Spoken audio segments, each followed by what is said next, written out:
Guys good morning. ಬನ್ನಿ ಇವತ್ತಿನ day ಹೇಗೋಗುತ್ತೆ ಅಂತ ನೋಡೋಣ. ಬೆಳಗ್ಗೆ ಎದ್ದು ಆಚೆ ಬಂದರೆ ಅಮ್ಮ ನೀರು ಹಿಡಿತಾಯಿದ್ರು. ಹಾಗೆ ಸ್ನಾನ ಮಾಡಿ ಫ್ರೆಶ್ ಆಗಿ ಪೂಜೆ ಮಾಡೋಣ ಅಂತ ಹೋದೆ. ಪೂಜೆ ಮಾಡಿದೆ. ಅಯ್ಯಪ್ಪ ಸ್ವಾಮಿ ಪ್ರಸಾದ ತಂದಿದ್ದರು, ನಮ್ಮ ಸ್ವಾಮಿಯವರು ಕೊಟ್ಟರು. ಹಾಗೆ ಪ್ರಸಾದ ತಿಂದು ಹಾಗೆ ಪ್ರಸಾದ ತರಿಸಿದ್ದೆ, ಅದನ್ನು ಟೇಸ್ಟ್ ನೋಡೋಣ ಅಂತ ಓಪನ್ ಮಾಡ್ಕೊಂಡಿದ್ದೆ. ಹಾಗೆ ಮೆಲವಿಂದರ್ಗೆ ಹೊರಟೆ.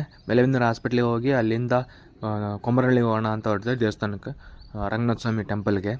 ಹಾಗೆ ಅಲ್ಲಿ ಹೋಗಿ ಟೆಂಪಲ್ಗೆ ಹೋದೆ. ಸೀದಾ ಒಳಗೆ ಹೋಗಿ ಎಂಟ್ರೆನ್ಸ್ ನೋಡಿಕೊಂಡು ಸೀದಾ ಮತ್ತೆ ದೇವರಿಗೆ ಹೋಗಿ ದರ್ಶನ ಮಾಡಿಕೊಂಡು, ಇನ್ನು ಪೂಜೆ ಆಗ್ತಾಯಿತ್ತು ನಾವು ಹೋಗಿದ್ದ ಟೈಮಿಗೆ.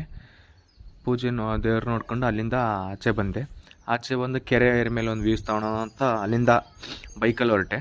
ಬೈಕಲ್ಲಿ ಹೋಗಿ ಒಂದು ವ್ಯೂ ನೋಡಿಕೊಂಡು ರಿಟರ್ನ್ ಮತ್ತೆ ಮನೆಗೆ ಬಂದೆ. ನಮ್ಮಮ್ಮ ಹಾಸ್ಪಿಟ್ಲಿಗೆ ಹೋಗೋಣ ಅಂದರು. ಸರಿ ಆಯ್ತಮ್ಮ ಅಂತೇಳಿ ನಾನು ಬೆಳ್ಕೆರೆಗೆ ಹೊರಟೆ. ಬೆಳ್ಕೆರೆಗೆ ಹೋಗಿ ಅಲ್ಲಿಂದ ನಮ್ಮಮ್ಮನ ಹಾಸ್ಪಿಟ್ಲಿಗೆ ಕರ್ಕೊಂಡು ಹೋದೆ. ಆಮೇಲೆ ಹಾಸ್ಪಿಟ್ಲಿಗೆ ಬಂತು. ಅಷ್ಟೊತ್ತಿಗೆ ಹಾಸ್ಪಿಟ್ಲಿಗೆ ಹೋಗಿ ತೋರಿಸ್ಕೊಂಬರಮ್ಮ ಅಂತ ಹೇಳಿದೆ. ಹಂಗೆ ಮನೆಗೆ ಬಂದೆ. ಅವ್ರ ಕಿವಿ ಅಂತ ಹೇಳ್ತಿದ್ದ, ಅವ್ನ ಕಿವಿ ಕಿತ್ಕೊಂಡಿದ್ದೆ ನಾನು. ನೋಡಿ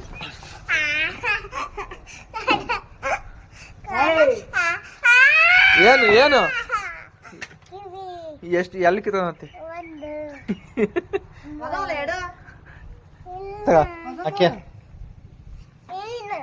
ಅಕ್ಕೆ ಫಸ್ಟ್ ಅದನ್ನ ಇನ್ನೊಂದಕ್ಕೆ.